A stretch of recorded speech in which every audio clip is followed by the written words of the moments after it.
Ladies and gentlemen, welcome to this video whose object is to make known the mistranslation of the Bible or in the Bible, which is most responsible for so effectively hiding from you as well as from others the reality that democracy is in truth no different from all the other religions which the Israelites were forbidden to embrace. The word God creates in the mind of its hearer images of a being of some sort, in the same way that a word such as carrot creates in the mind of its hearer images of a certain object. To put this another way, the word God conveys primarily the idea of a being as distinct and different from the idea of a relationship. If God was not a being, then what have we been praying to? So God is a being. The Hebrew word, which is translated into English as God, is Elohim, or some form of that word Elohim. So the question is God an accurate translation of Elohim? Is the image which the word God creates in our minds today the same as the image which the word Elohim created in the minds of the Israelites at the time when that word was used among them? We can tell that a word has been translated correctly when all sentences in the original language in which that word is used continue to make sense even after that word is replaced by its translated form. This fact can help us to check if God is indeed an accurate translation of Elohim. To do that, we identify sentences in the Hebrew language which use the word Elohim, replace the word Elohim with the word God, and see if those sentences still make sense. If we find some sentences that don't make sense, then we will be justified to question or to doubt the accuracy of translating Elohim as God. One of the Hebrew sentences in which the word Elohim is used is the first of the 10 commandments. That commandment, in its translated form, instructs the Israelites to have no other gods. And since God, as we have seen, refers to a being, the translated form of that commandment does not make sense. How is it possible for the Israelites to have no other of a being when they are not the ones responsible for deciding how many other beings come into existence? Whatever it is that the Israelites were instructed to have no other of, it had to be something which they had the power to bring into existence. It had to be something which could not come into existence without their agency. And God, in the sense of a being, does not meet that criteria, and for that reason, God cannot possibly be an accurate translation of the word Elohim.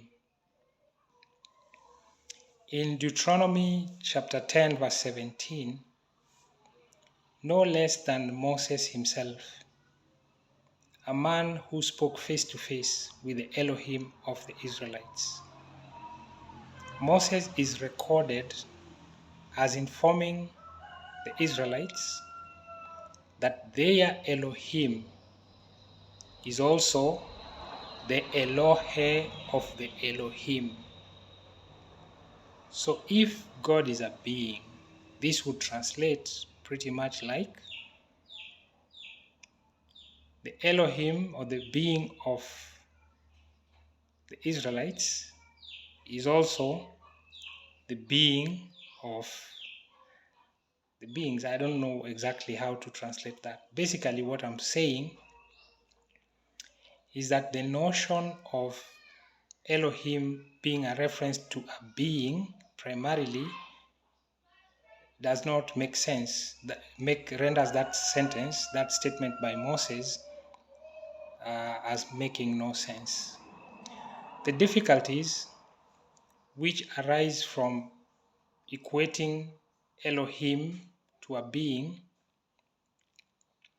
disappear if the word Elohim is understood to have functioned in the same way as words such as husband, mentor, role model, commander, and so on. All languages have words which function that way, and Hebrew is no exception. So taking, for instance, the word husband. The word husband implies a man, which is a being, and yet a man cannot become a husband unless someone else has a certain kind of relationship with that man. So what if Elohim functioned the same way? What if a being could only become an Elohim if some people had a particular kind of relationship with that being? If the word Elohim is understood that way, then the command to have no other Elohim makes sense, because the Israelites did have the power to bring into existence the relationships which they had with other beings, and those relationships could also not come into existence without the agency of the Israelites. So the command to have no other Elohim is equivalent to a command that could be given to a woman to have no other husband. While husband is a man, the woman cannot reasonably be commanded to have no other men, because she is not the one responsible for deciding how many other men come into being. She does, however, have the power to keep from all other men the relationship with her, the kind of relationship with her which makes those men, or any man, a husband to her. And so effectively, the instruction to have no other Elohim was basically a command to the Israelites to withhold from all other beings the kind of relationship with them which would make those beings Elohim to them. So that raises the question of what kind of relationship is this that was to be kept away from all other beings by the Israelites.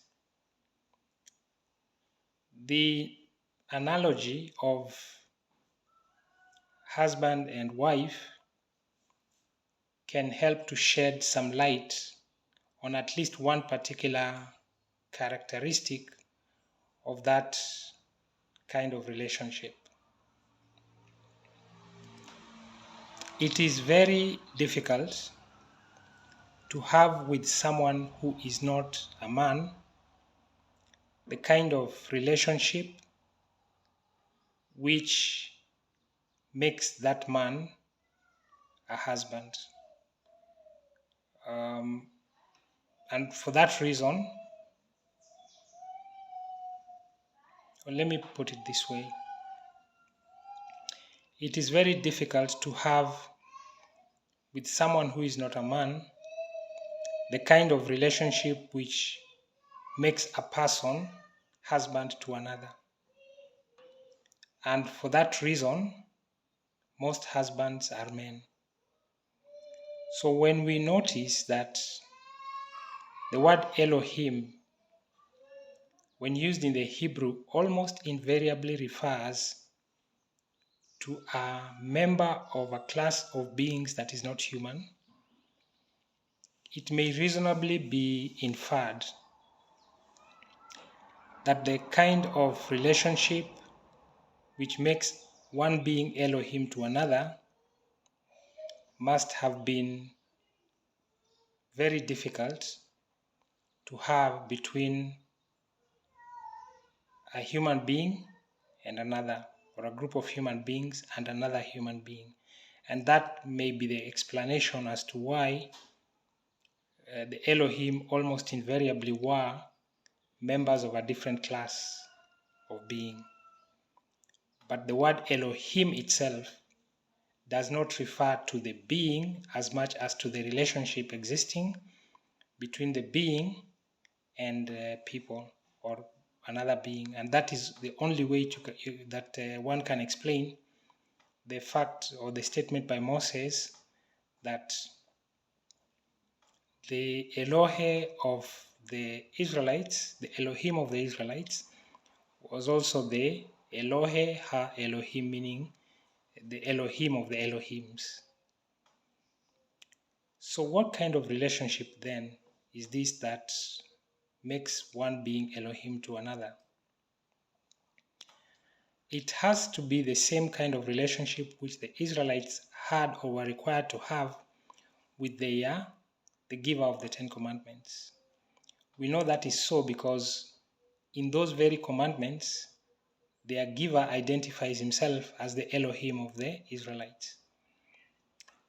And fortunately, we have enough information about that relationship to enable us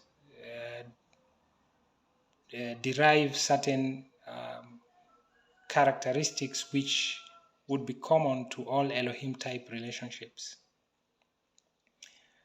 The relationship which, from what we know of that relationship, we can confirm or affirm that the relationship that a pet has with its owner has many parallels with the relationship, the kind of relationship which the Israelites had or were required to have with their Elohim. And since we better understand the relationship between a pet and its owner, I would like to use that relationship to illuminate upon one particular feature which is common to all Elohim type relationships. To a pet, its owner has absolute and final authority. To the pet, the acts of its owner are subject to no other, and the will of its owner cannot or is not to be overridden. To put it another way, to the pet, or from the perspective of the pet, its owner has what is called sovereign authority. By definition, a being has sovereign authority when its acts are subject to no other and its will cannot be overridden. Now, it is very possible that the acts of the pet owner are actually subject to the authority of some other entity. For instance, the Society for Protection and Care of Animals. But if that be so, to the pet, that is not visible, in the sense that the pet may not appeal the actions of its owner to that society. So although there is another authority over the pet owner, that fact is not visible or accessible to the pet. And for that reason, to the pet, from the perspective of the pet, its owner still has sovereign authority, in the sense that its acts are subject to no other. So what this illustrates is that sovereignty does not need or have to be absolute in order to be functional or practical. In other words, sovereignty can be a matter of perspective, and this is really the point which I'm trying to illustrate. Now, the relationship which the Israelites had with the giver of their 10 commandments is of exactly that type.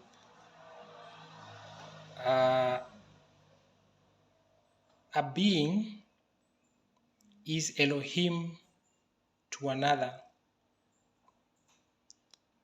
or a being is Elohim to all from whose perspective that being's authority is sovereign, or that being has sovereign authority.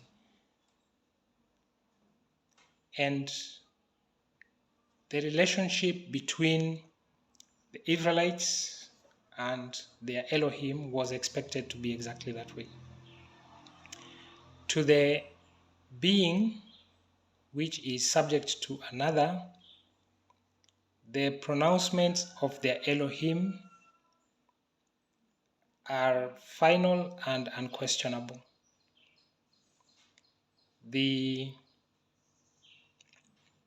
That being defines right and wrong by the decrees of their Elohim. And this is the characteristic feature, that the definition of right and wrong originates with the Elohim. And this is exactly what was expected of the Israelites from the giver of their 10 commandments. And their obedience to those commandments and all his commandments hinged upon accepting or acknowledging him to be their Elohim. And that is why the very, very first statement of the commands that he gave was a declaration that he is their Elohim.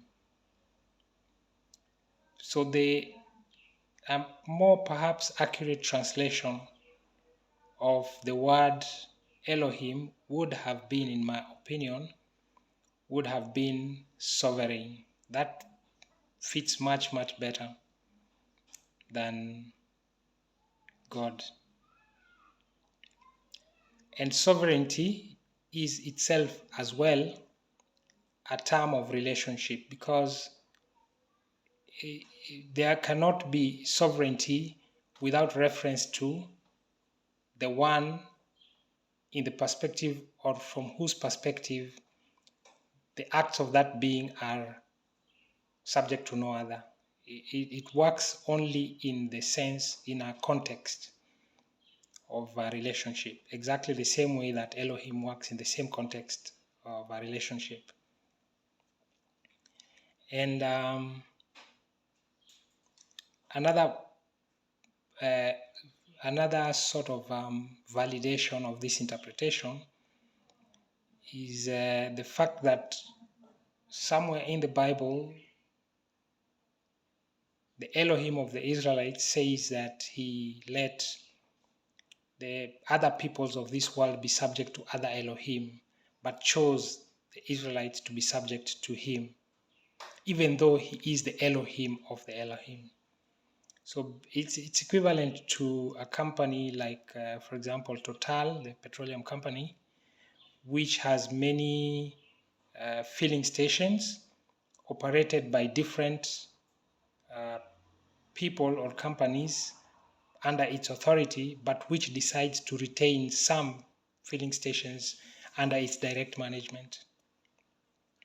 So it is as if the Elohim of the Israelites, being Elohim of Elohims, let the other peoples be subject to other Elohim, but chose to directly exercise his authority in the case of the Israelites. And that again makes perfect sense with the situation in the Bible. So that brings us to the question of democracy. So the reason why people vote in a democracy is because democracy's fundamental assertion of founding principle is that sovereign authority vests in the people of that nation. Basically, democracy assigns sovereignty to a constituency of people. And because a constituency of people is incapable of expressing itself, it declares that the constituency speaks through the elected representatives of the people. So the constituency exercises its will upon the people through its elected representatives. And this is why the elected representatives make decrees by which right and wrong are defined in the society in which that democracy functions. So effectively, the people have become their own Elohim. They are the ones who decide what is right and wrong. This is exactly what Adam and his wife were told would happen when they violate the command to not eat of the tree of knowledge. It says of good and evil, but I suspect it may have said of right and wrong. Because the definition, because it says they would become like the Elohim. And what the Elohim actually do is to define what is right and wrong. And so democracy takes sovereignty away from the one who actually has it in absoluteness, and assigns it to a constituency. It doesn't have to be a physical thing. In some circumstances, sovereignty was assigned to an image, an object, and as long as the individual believed that object to exercise sovereign authority, that object became their Elohim. So in the particular case of democracy, the sovereignty has been assigned to a constituency, and the constituency is purported to speak through the elected representatives of the people, of the members of that constituency, and those elected representatives declare or decree what consists of right and wrong. And every person who serves that system is no different from the priests and the servants of other Elohim. And that is why it is my opinion that democracy is in truth no different from all the religions of Canaan and all the religions which the Israelites were forbidden to participate in. And for all who believe this message, it is necessary, and who wish to not violate the first of the 10 commandments, it is necessary to reconsider if they will use or continue to use the decrees of the Elohim, that is really the people themselves, to define right and wrong by which they judge themselves as well as others. Thank you so much for your time and attention, and have a good day.